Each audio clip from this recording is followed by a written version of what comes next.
इस समाचार बुलेटिन में आप सभी का स्वागत है। मैं हूं निखिल सिंह। शुरुआत हेडलाइंस के साथ। प्रधानमंत्री नरेंद्र मोदी ने अस्थिर विश्व में योग को ग्लोबल पार्टनरशिप का माध्यम और जन आंदोलन बनाने का किया आह्वान। कहा, विश्व को शांति, स्वास्थ्य और समरसता की ओर ले जाएगा योग।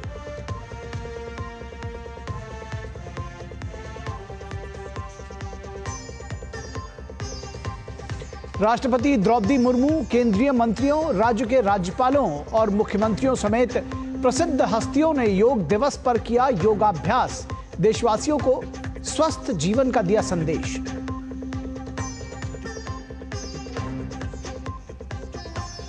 विशाखापट्टनम से न्यूयॉर्क तक गूंजा एक धरती एक स्वास्थ्य का संदेश। लाखों की संख्या में लोगों ने लिया भाग। सेना के जवानों ने पहाड़ की ऊंची चोटियों से लेकर जल में किया योगाभ्यास।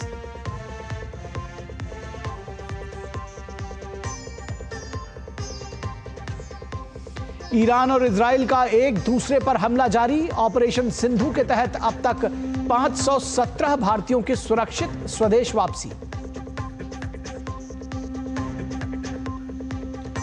और इजराइल ईरान में जारी संघर्ष के बीच भारत सरकार का बड़ा मानवीय कदम। ऑपरेशन सिंधु का बढ़ाया दायरा। ईरान से नेपाल और श्रीलंका के नागरिकों को भी निकालेगा भारत।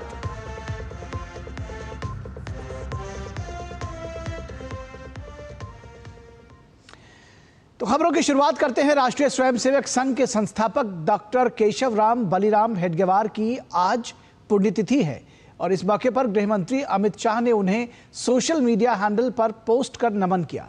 अमित शाह ने लिखा कि राष्ट्रीय स्वयंसेवक संघ के संस्थापक व महान विचारक परम पूज्य डॉक्टर हेडगेवार जी की पुण्यतिथि पर उनका स्मरण कर कोटि कोटि नमन करता हूं।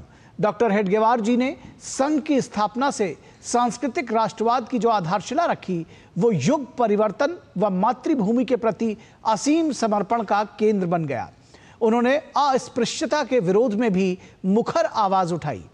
देश की सारी समस्याओं के निवारण हेतु युवाओं को सामर्थ्य संपन्न बनाने व सर्व राष्ट्र प्रथम के लिए संगठित करने में आजीवन समर्पित डॉक्टर हेडगेवार जी मातृभूमि के प्रति त्याग व निष्ठा की दिशा में युवाओं को प्रेरित करते रहेंगे। और आइए बुलेटिन में देखते हैं अंतर्राष्ट्रीय योग दिवस से जुड़ी हुई खबरें।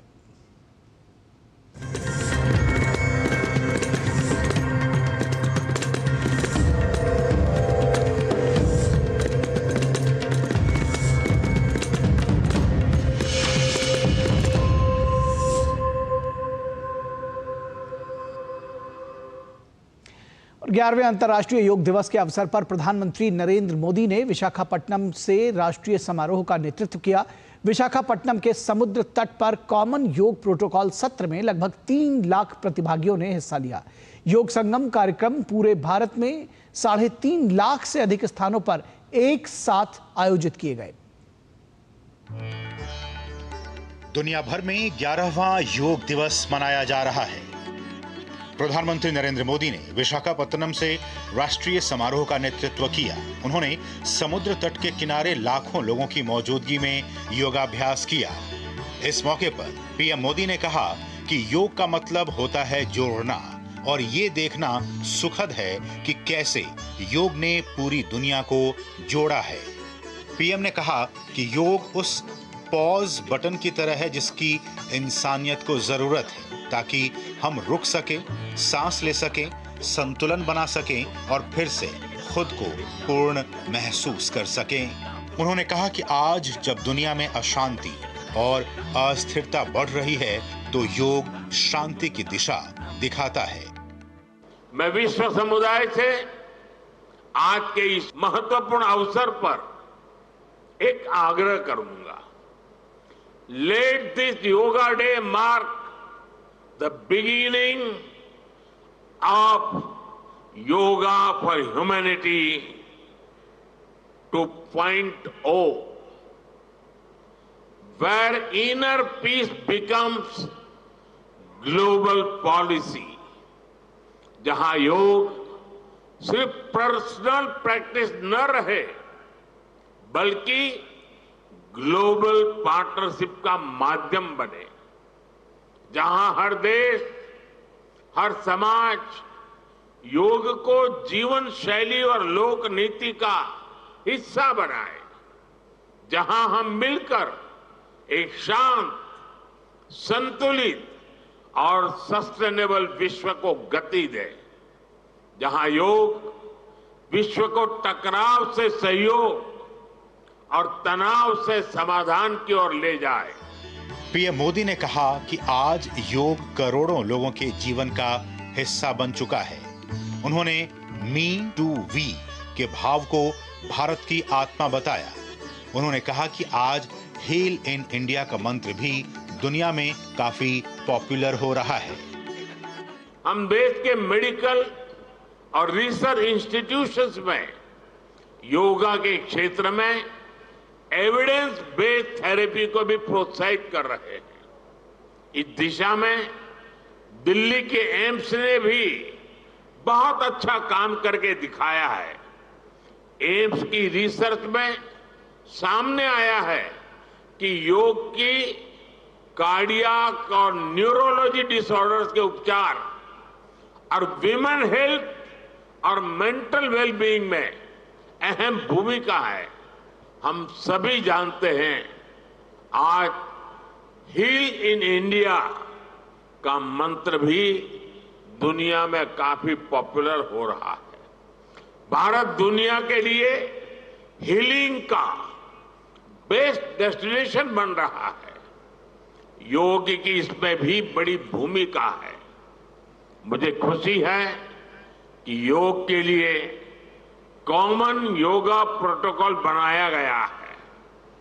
योगा सर्टिफिकेशन बोर्ड के 6.5 लाख से अधिक ट्रेन वॉलेंटियर्स, करीब 130 मान्यता प्राप्त संस्थान और मेडिकल कॉलेजों में 10 दिन का योग मॉड्यूल्स, ऐसे अनेक प्रयास एक होलिस्टिक इकोसिस्टम तैयार कर रहे हैं। अंतर्राष्ट्रीय योग दिवस पर विशाखापत्तनम में आयोजित मुख्य कार्यक्रम के दौरान 2 Guinness book of world record भी बने। पहला, एक साथ 22,000 से ज्यादा बच्चों ने एक साथ सूर्य नमस्कार कर वर्ल्ड रिकॉर्ड बनाया। वहीं दूसरे में एक साथ 2 लाख से अधिक लोगों ने योग कर विश्व रिकॉर्ड बनाया। इस वर्ष योग दिवस का विषय एक पृथ्वी एक स्वास्थ्य के लिए योग रखा गया है। ब्यूरो इनपुट्स के साथ विशाखापत्तनम से नितेंद्र सिंह और अमरेंद्र गुप्ता की रिपोर्ट, डीडी न्यूज। और प्रधानमंत्री नरेंद्र मोदी ने योग को एक जन आंदोलन बनाने का आह्वान किया। उन्होंने कहा कि ये एक ऐसा आंदोलन है जो विश्व को शांति, स्वास्थ्य और समरसता की ओर ले जाएगा।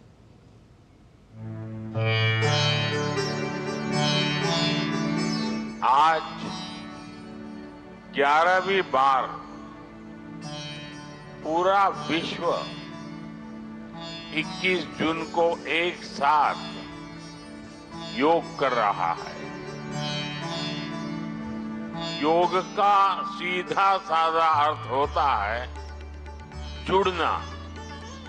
आइए हम सब मिलकर योग को एक जन आंदोलन बनाएं, एक ऐसा आंदोलन जो विश्व को शांति, स्वास्थ्य और समरसता की ओर ले जाए, जहां हर व्यक्ति दिन की शुरुआत योग से करे और जीवन में संतुलन पाए, जहां हर समाज योग से जुड़े और तनाव से मुक्त हो, जहां योग मानवता को एक सूत्र में पिरोने का माध्यम बने और जहां yoga for one earth one health एक वैश्विक संकल्प बन जाए।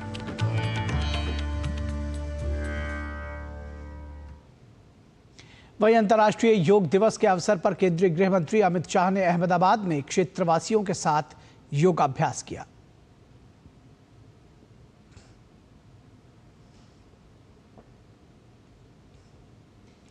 अंतर्राष्ट्रीय योग दिवस के मौके पर देश के अलग अलग हिस्सों में केंद्रीय मंत्रियों ने योग विशेष कार्यक्रम का नेतृत्व किया। इसमें रक्षा मंत्री राजनाथ सिंह, विदेश मंत्री डॉक्टर एस जयशंकर, वित्त मंत्री निर्मला सीतारमण, स्वास्थ्य एवं परिवार कल्याण मंत्री जेपी नड्डा, कृषि एवं किसान कल्याण मंत्री शिवराज सिंह चौहान और शिक्षा मंत्री धर्मेंद्र प्रधान शामिल थे।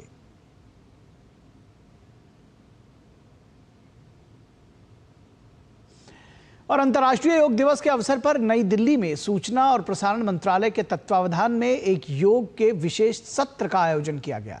राष्ट्रीय मीडिया केंद्र में आयोजित एक कार्यक्रम में मंत्रालय के सचिव संजय जाजू समेत तमाम वरिष्ठ अधिकारियों ने योगाभ्यास किया। इस मौके पर संजय जाजू ने कहा कि योग स्वस्थ जीवन की कुंजी है। आज हम सभी लोगों ने यहाँ पर माननीय प्रधानमंत्री जी के साथ योग का कार्यक्रम आज यहाँ संपादित किया। प्राणायाम आज हमारे सारे अधिकारियों और हमारे बाकी ऑफिशियल्स ने भी आज यहाँ पर किया। और योग ऐसे ही हम सबको स्वस्थ रख सके, जो इस बार का हमारा लक्ष्य है योग में कि एक पृथ्वी एक स्वास्थ्य के लिए योग, yoga for one earth one health. And पूरे विश्व में आज योग की जो बातें हैं वो फैल रही हैं और हमें बहुत उम्मीद है, बहुत आशा है कि आने वाले वर्षों में ऐसे ही योग दुनिया को, हम सबको जोड़ता रहेगा। और अंतर्राष्ट्रीय योग दिवस के मौके पर आज नई दिल्ली के लाल किला मैदान में ब्रह्म कुमारी संगठन द्वारा सामूहिक योग सत्र का आयोजन किया गया। इसमें करीब 20,000 लोग सम्मिलित हुए।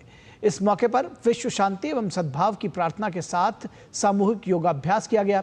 इस कार्यक्रम का आयोजन आयुष मंत्रालय और मोरारजी देसाई राष्ट्रीय योग संस्थान के सहयोग से किया गया।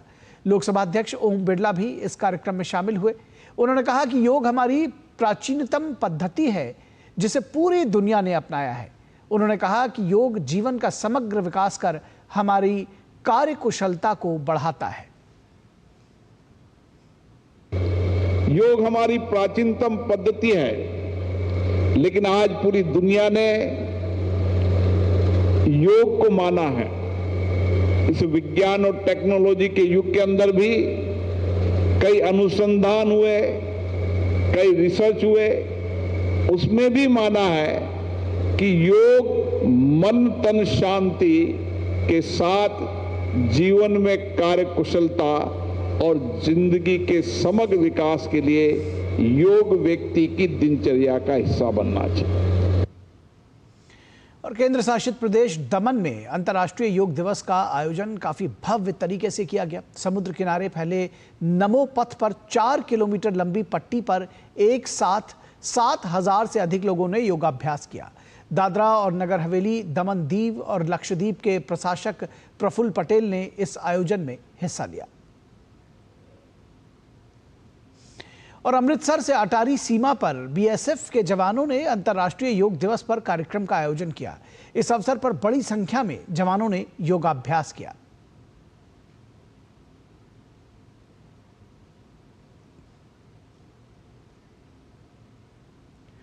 और राजधानी नई दिल्ली में प्रसार भारती के परिसर में भी अंतर्राष्ट्रीय योग दिवस के अवसर पर कार्यक्रम का आयोजन किया गया। इस दौरान काफी बड़ी संख्या में दूरदर्शन से जुड़े लोगों ने योग के अलग अलग आसन किए और योग के माध्यम से निरोग रहने का संदेश दिया।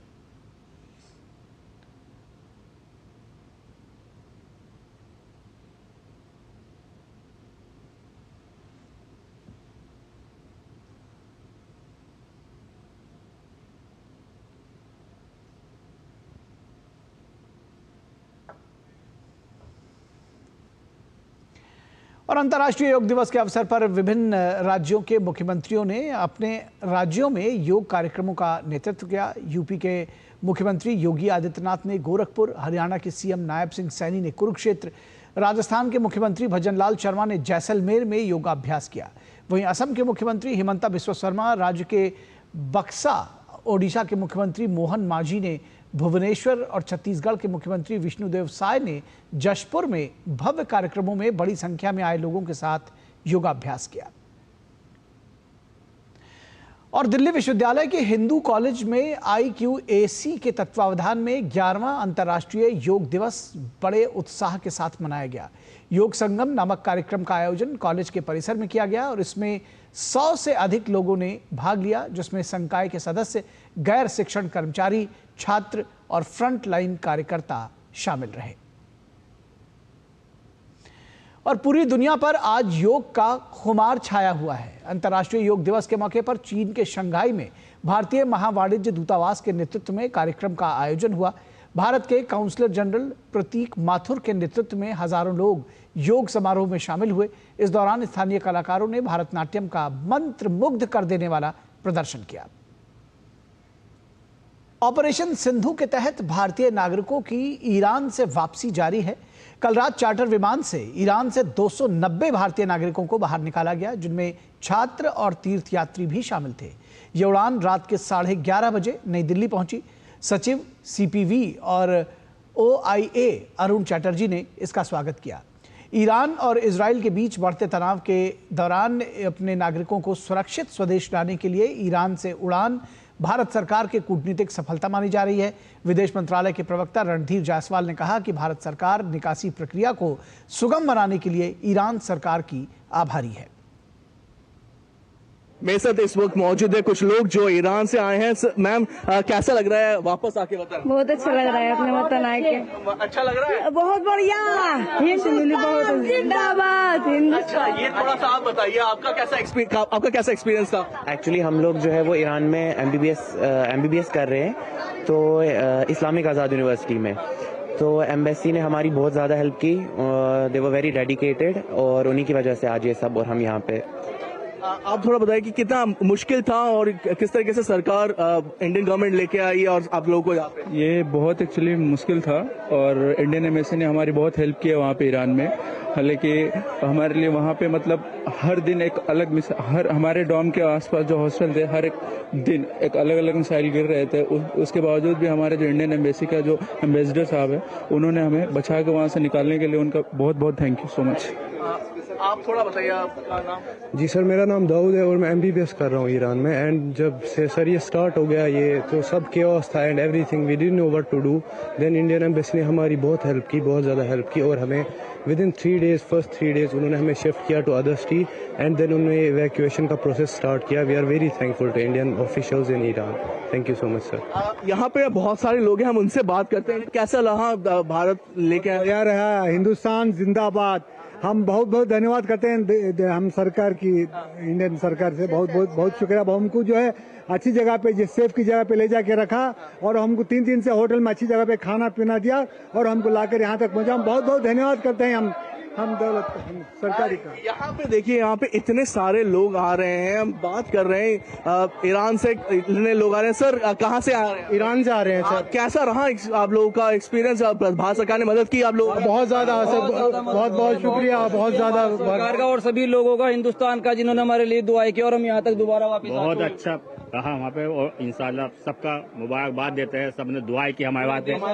बहुत शुक्रिया, सबका बहुत बहुत शुक्रिया, हमारा सहयोग किया है जी। और प्रधानमंत्री के लिए कुछ बोलना चाहेंगे? जी, उनके लिए शुक्रगुजार। जिंदाबाद, जिंदाबाद। यहाँ की मीडिया भी जिंदाबाद।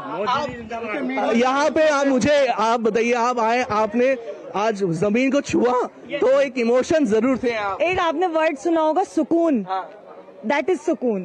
सुकून मिला अपने वतन आके, और जिस तरीके से नारे लगा रहे थे, एक अलग ही माहौल होगा। जी, thank you so much our prime minister Narendra Modi, thank you so much, and our Indian government, thank you so much. तो ये भारत माता की जय गूंज रहा है, यहाँ पे जय हिंद हो रहा है। भारत से आए, भारत माता की जय। ये सब लोग हैं, ईरान से आए हैं और ये कह रहे हैं कि कितना मुश्किल था और यहाँ पे आने के बाद मिला उनको सुकून। कैंपस से मॉन्टी के साथ मैं तापस भट्टाचार्य, दूरदर्शन समाचार, दिल्ली।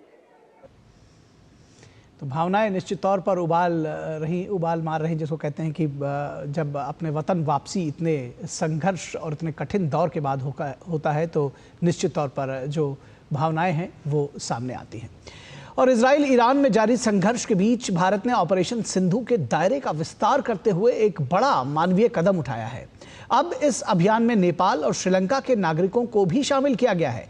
भारत सरकार ने निर्णय नेपाल और श्रीलंका की सरकारों के औपचारिक अनुरोध के बाद लिया है। तेहरान में स्थित भारतीय दूतावास अब भारतीय नागरिकों के साथ साथ नेपाल और श्रीलंका के नागरिकों की स्वदेश वापसी में भी मदद करेगा। ईरान में रह रहे श्रीलंका और नेपाल के नागरिकों को भारतीय दूतावास से संपर्क करने की सलाह दी गई है। वहीं भारतीय दूतावास ने संपर्क करने के लिए टेलीग्राम लिंक और आपातकालीन नंबर भी साझा किए हैं।